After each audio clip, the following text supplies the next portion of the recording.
স্বাধীন বাংলাদেশের নতুন ভিডিওতে প্রথম ভিডিওতে আপনাদের সবাইকে জানাচ্ছি welcome to the new Bangladesh.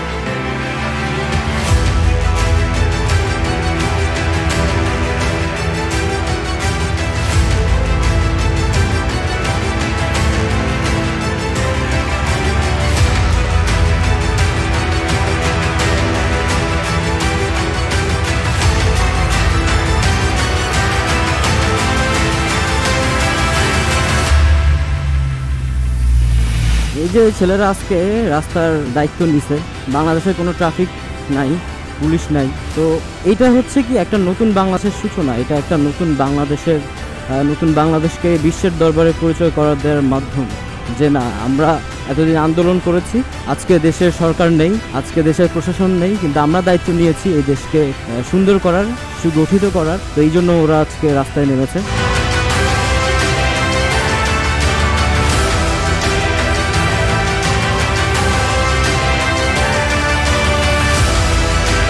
ঘন্টার পর ঘন্টা এটা দাঁড়ায় থাকতেছে শুধুমাত্র এই দেশের জাতীয় সম্পদ রক্ষা করার জন্য। আপনারা অবশ্যই এদেরকে নিয়ে গর্ব করা উচিত।